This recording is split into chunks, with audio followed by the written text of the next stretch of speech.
Morning prime में बड़ी खबर। दिल्ली में कथित शराब घोटाला मामले में आज दिल्ली के मुख्यमंत्री अरविंद केजरीवाल की पेशी है। आज सुबह करीब 11:30 बजे एनफोर्समेंट डायरेक्टरेट अरविंद केजरीवाल को राउज एवेन्यू कोर्ट में पेश करेगी। अरविंद केजरीवाल की 4 दिन की ईडी रिमांड आज खत्म हो रही है। 28 मार्च को कोर्ट ने केजरीवाल को 4 दिन की एनफोर्समेंट डायरेक्टरेट की रिमांड में भेजा था। प्रवर्तन निदेशालय आज फिर से अरविंद केजरीवाल की कस्टडी बढ़ाने की मांग कर सकता है। तो आज एक बार फिर से प्रवर्तन निदेशालय PMLA court, special PMLA court में पेश किया जाएगा अरविंद केजरीवाल को। आज उनकी रिमांड खत्म हो रही है, लिहाजा एक बार फिर लेकर जाएगी ईडी की टीम अरविंद केजरीवाल को Rouse Avenue court.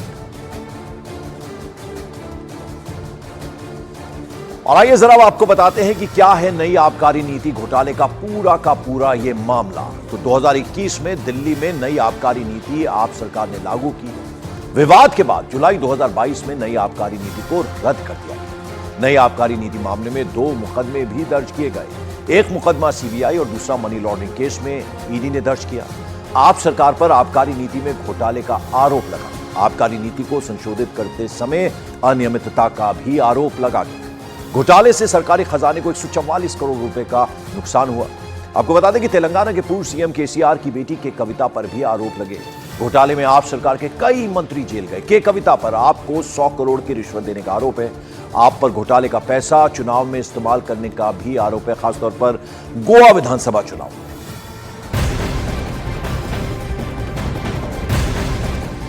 Morning prime में एक और बड़ी खबर। पश्चिम बंगाल के बीजेपी नेता शुभेंदु अधिकारी ने तृणमूल कांग्रेस के एक नेता पीयूष पांडा का विवादित वीडियो शेयर कर दिया है।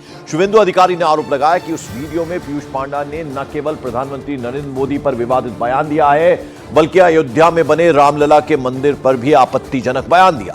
बीजेपी नेता शुभेंदु अधिकारी ने टीएमसी नेता पीयूष पांडा के उस वीडियो को ट्वीट करते हुए लिखा कि तृणमूल कांग्रेस नेता पीयूष पांडा ने तेली समाज का भी अपमान किया है, जिसके लिए उन्होंने पिछड़ा वर्ग आयोग से भी इस वीडियो का संज्ञान लेने की अपील की है। गंभीर आरोप लगाए हैं टीएमसी नेता पांडा पर शुभेंदु अधिकारी ने। আমার মন্ত্রিত্ব হবে উদ্বোধন সারা আমি বামুন লোক আমাকে তো 3-4 দিন পরে মনে হয় এই কাতি সেন্ট্রাল বাস স্ট্যান্ডে জুতা পালিশ করতে বসতে হবে। কেন জানেন? উনি জবে থেকে রাম মন্দিরের অসম্পূর্ণ রাম মন্দির যার 4 জন শঙ্করাচার্য বলছেন হিন্দু ধর্মে এটা হয় না, অহংকারী নরেন্দ্র মোদী তেলির ঘরের ছেলে বাবা, তিনি রাম মন্দির উদ্বোধন করছেন, তিনি পুজো করছেন, কোন ব্রাহ্মণের ডাক নেই। তাহলে বামুন ঘরে টোকা পইতে রেখে লাভ কি?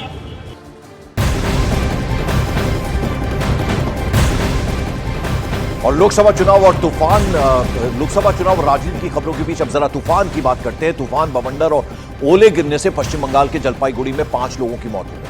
पेड़ जड़ों से उखड़ गए और मकानों और वाहनों पर जाकर गिर गए। इतना भयंकर ये 4 मिनट के करीब तूफान आया, इसने भारी तबाही मचाई, खासतौर पर जलपाईगुड़ी में, पश्चिम बंगाल में। तस्वीरें आप देखिए किस तरह से ये बवंडर आया, 4 मिनट के अंदर अंदर इसने जबरदस्त तबाही मचाई, पेड़ उखड़ गए। और आप देखिए किस तरह से भयानक तरीके से बारिश हुई, तूफान आया, तेज हवाएं चली, पेड़ जो हैं उखड़ गए। और आप देखिए हर तरफ पत्ते ही पत्ते उड़ते हुए नजर आ रहे हैं। जबरदस्त तरीके से पानी उछाल मार रहा है। और फिर उसके बाद तबाही का क्या मंजर था वो इन तस्वीरों के जरिए आप देख सकते हैं। टीन शेड्स जो हैं वो गिर गए, जगह जगह सड़कों पर पेड़ गिर गए। और ये सब कुछ 4 मिनट के अंदर अंदर हुआ। 5 लोगों की मौत हुई है जो जानकारी मिल रही है, और 100 के करीब लोग घायल भी हुए हैं। अचानक से जोर से हवा आया, उसके बाद जितना झाड़ हुआ पूरा टीन पूरा उड़ गया। नुकसान हुआ इधर। कितना नुकसान हुआ है? हम लोग का तो होटल का तो बहुत नुकसान हुआ। सब मिले पूरा होटल एकदम खत्म हो गया। घर बारी तो 15-20 लाख तो होगा ही। अचानक तूफान आया जलपाईगुड़ी जिले के बहुत सारे क्षेत्र में, मैनागुड़ी विधानसभा, जलपाईगुड़ी विधानसभा में तूफान की वजह से बहुत जो नुकसान हुआ, जितना मकान था मकान ढह गया और बहुत सारे कैजुअलिटी हुआ यहाँ पे। और पश्चिम बंगाल के जलपाईगुड़ी के तूफान प्रभावित लोगों के प्रति संवेदना जताते हुए प्रधानमंत्री नरेंद्र मोदी ने लिखा, मेरी संवेदनाएं पश्चिम बंगाल के जलपाईगुड़ी, मैनागुड़ी इलाकों में तूफान से प्रभावित लोगों के साथ है। उन लोगों के प्रति संवेदना जिन्होंने अपने प्रियजनों को खोया है। ऑफिसर्स अधिकारियों से मैंने बात की है और उनसे भारी बारिश से प्रभावित लोगों को उचित सहायता सुनिश्चित करने को कहा है। मैं सभी भाजपा के बंगाल कार्यकर्ताओं से प्रभावित लोगों की सहायता, उनकी हेल्प करने का भी आग्रह करूंगा। ये पश्चिम बंगाल के जलपाईगुड़ी में जो तूफान आया है उसके बाद प्रधानमंत्री नरेंद्र मोदी ने एक्सपोज किया है।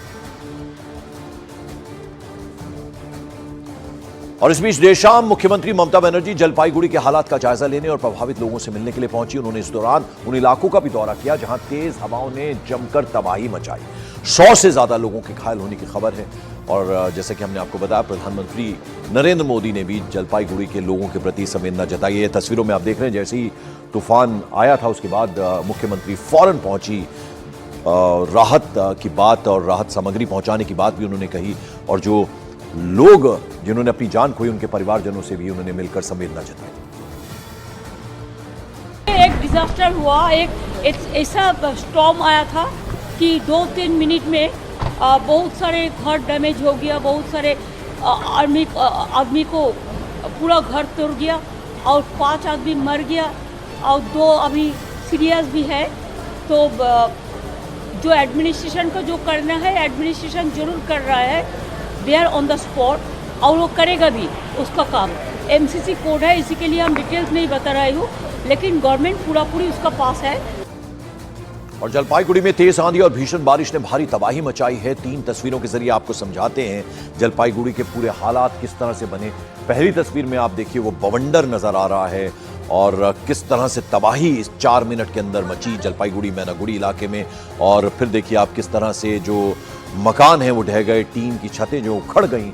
और फिर तीसरी तस्वीर में मुख्यमंत्री ममता बनर्जी फौरन हालात का जायजा लेने पहुंची। राहत की बात उन्होंने कही और साथ ही साथ जो मारे गए लोग हैं और जो घायल हुए हैं, मारे गए लोगों के परिवारों से मिलकर संवेदना जताई और जो घायल लोग हुए हैं उन्हें जल्द से जल्द उचित इलाज मिलेगा, ये आश्वासन भी देती हुई नजर आई मुख्यमंत्री ममता बनर्जी। इस बीच जैसे कि हमने आपको बताया, प्रधानमंत्री नरेंद्र मोदी ने भी बाकायदा एक्सपोज के जरिए संवेदना जताई है।